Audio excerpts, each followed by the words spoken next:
Salut les amis et bienvenue à votre chaîne Bakr Analytics. Cette semaine, on va répartir notre vidéo en trois parties. La première sera une mise à jour de nos anciennes analyses. La deuxième sera un petit tuto sur les divergences.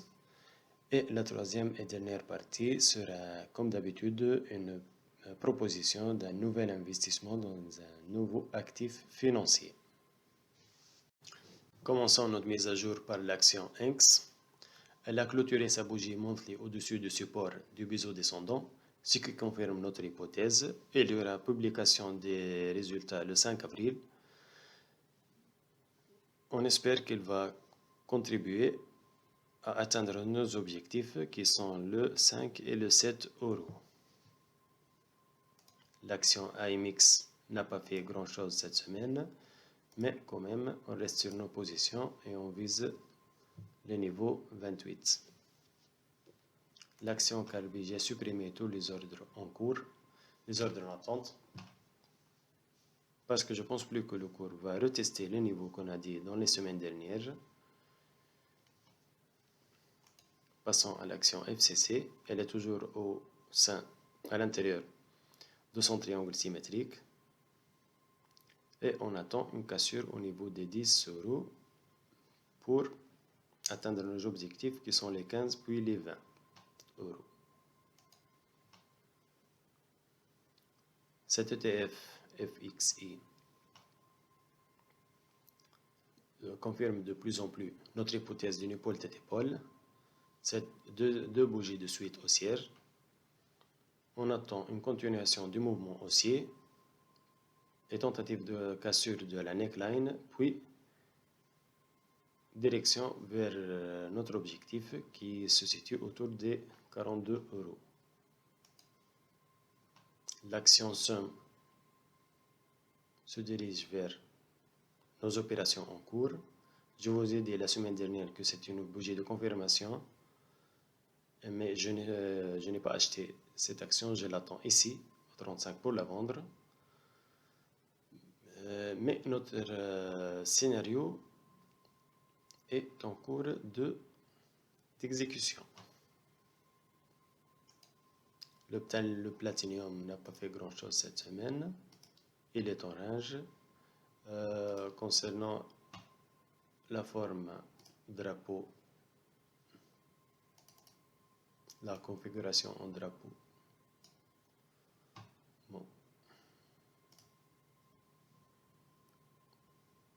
elle n'est pas encore valide et je ne pense pas qu'on peut la tenir en compte. Mais on l'attend sur ces niveaux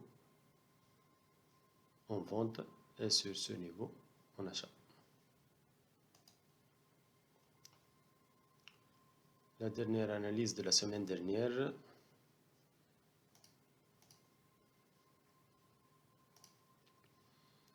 on a dit qu'il y a formation d'une forme harmonique Shark. Le scénario se déroule comme prévu. Il y a une tentative de test de cette tendance, de cette résistance oblique. Je prévois que le cours fera un petit mouvement haussier, puis redescendra vers le niveau 233 pour avoir une première impulsion vers le niveau 300, puis un petit pullback et une continuation à la hausse, suite à la cassure de cette résistance oblique. On verra dans les semaines prochaines l'évolution de cet actif. Notre mise à jour est terminée. On va passer à la suite. On va faire maintenant un petit cours sur les divergences. Les divergences, c'est quoi? Dans un cours, on trouve la courbe et un oscillateur, n'importe quel. La divergence, c'est quoi? C'est quand le cours, commençons par une divergence baissière. Le cours est en tendance haussière et il fait des bas de plus en plus haut et des hauts de plus en plus haut. et l'oscillateur le suit. Mais parfois, l'oscillateur ne suit plus.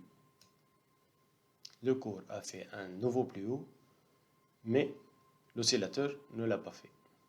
Alors on dit que c'est une divergence.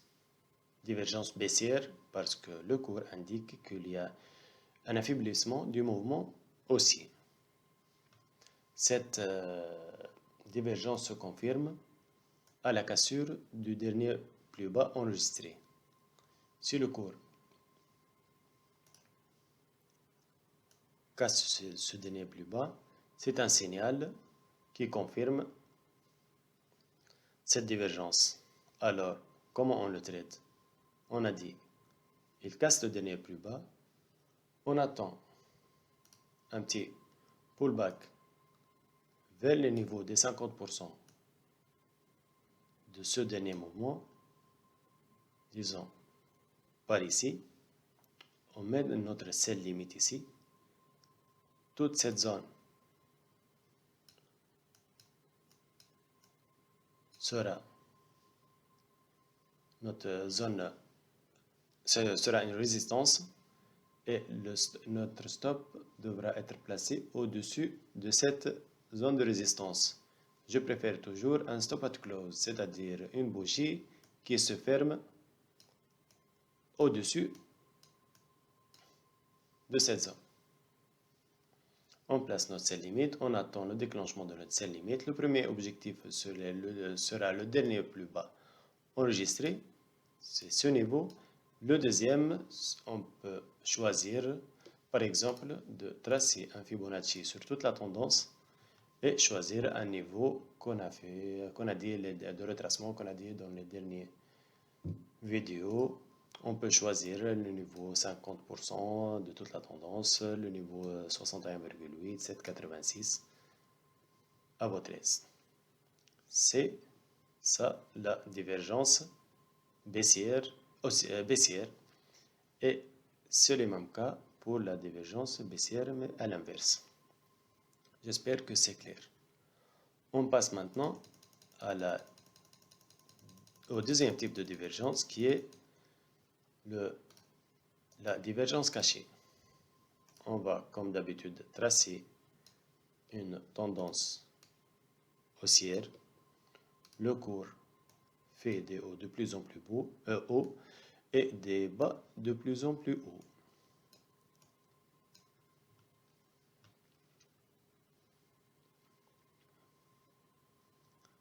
L'oscillateur, qu'est-ce qu'il fait? Il le suit.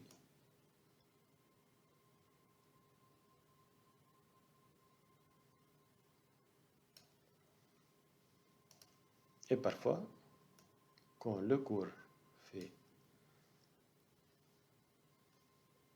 un plus bas, un nouveau higher low, l'oscillateur fait un lower low, higher low, lower low.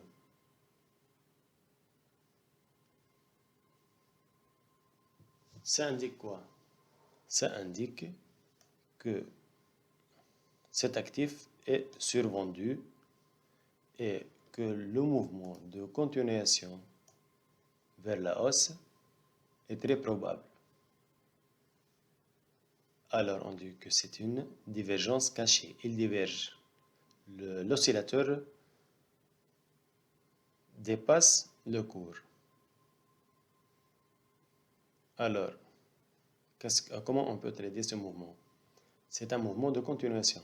À l'inverse de la divergence baissière classique ou haussière classique, cette divergence cachée indique une continuation du mouvement. Ce n'est pas un retournement de tendance. Comme d'habitude, on va tracer nos zones et attendre une confirmation. La confirmation est bien sûr la cassure du dernier plus haut enregistré.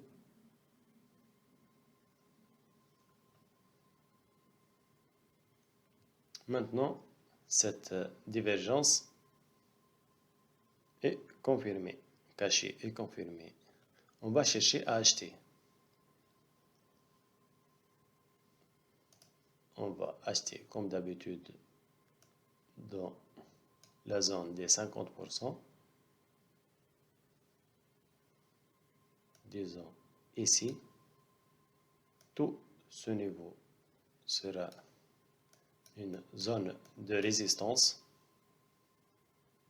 On place un buy limit ici. Notre premier objectif sera le dernier plus haut enregistré. Et notre deuxième objectif sera une projection de ce mouvement. On peut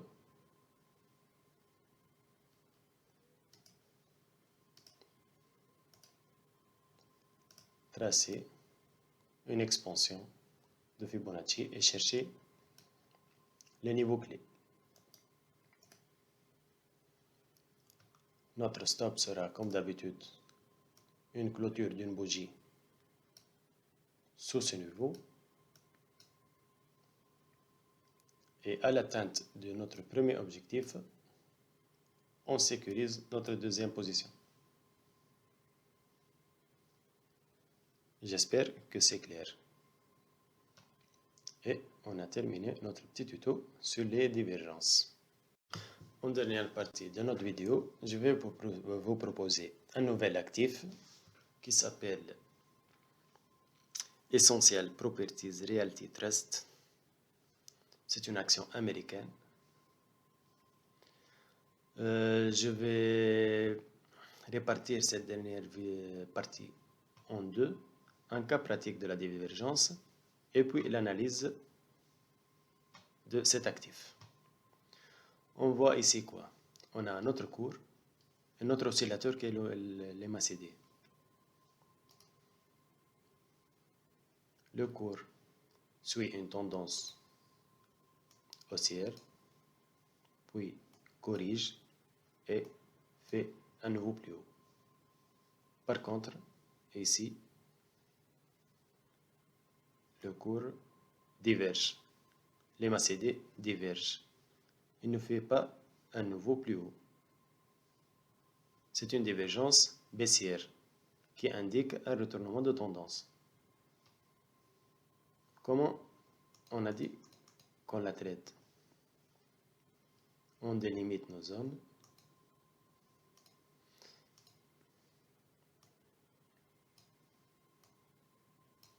On attend une cassure.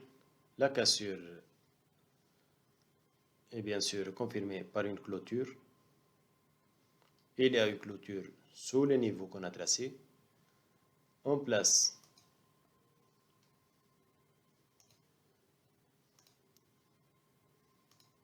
un sell limite au niveau des 50% de ce mouvement.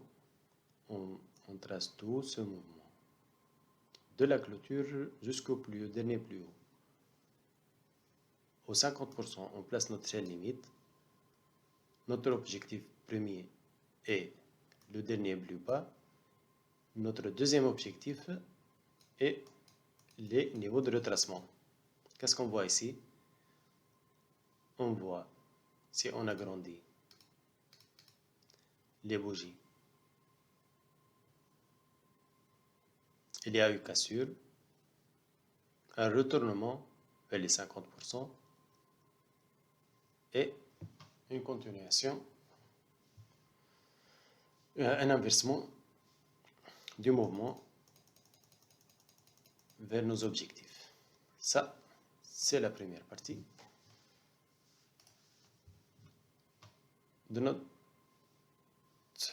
analyse. En deuxième partie, on va supprimer cet indicateur oscillateur et on va retourner au RSI et chercher une divergence baissière cachée. Qu'est-ce qu'on voit ici? Le cours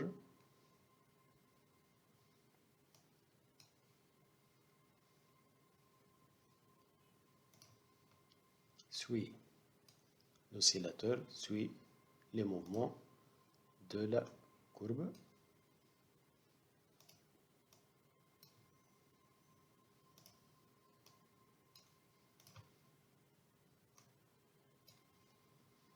Mais à ce point-ci, qu'est-ce qu'on constate? L'oscillateur diverge. Le cours dans cette tendance baissière marque un nouveau lower high et l'oscillateur marque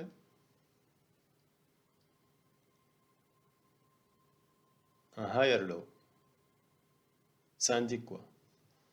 Ça indique qu'il y a probabilité d'une continuation de ce mouvement de baisse. On fait quoi? On délimite nos zones comme d'habitude. Commencement.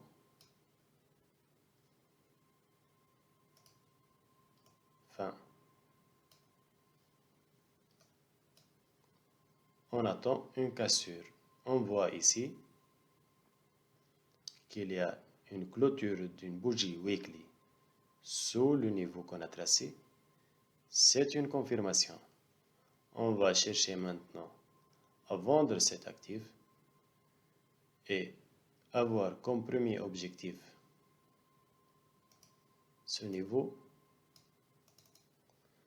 et comme deuxième objectif, on va tracer le retracement de Fibonacci. J'ai choisi les zones 7,86, 8,86. Maintenant, qu'est-ce qu'on a dit?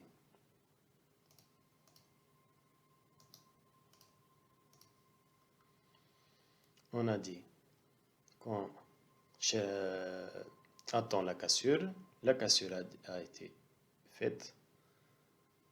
Notre divergence baissière cachée a été confirmée.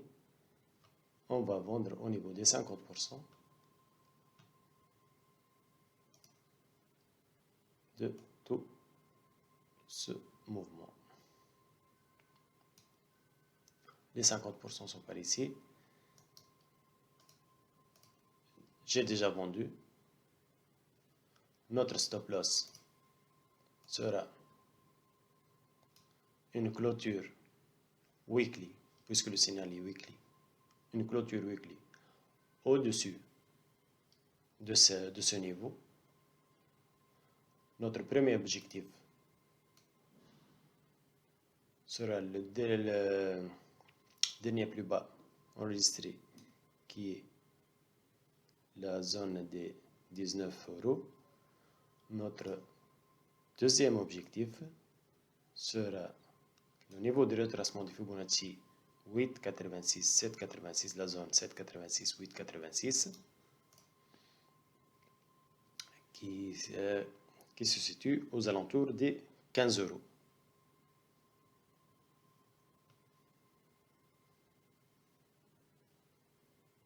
J'espère que ce cas pratique et cette analyse vous a plu. J'attends vos commentaires et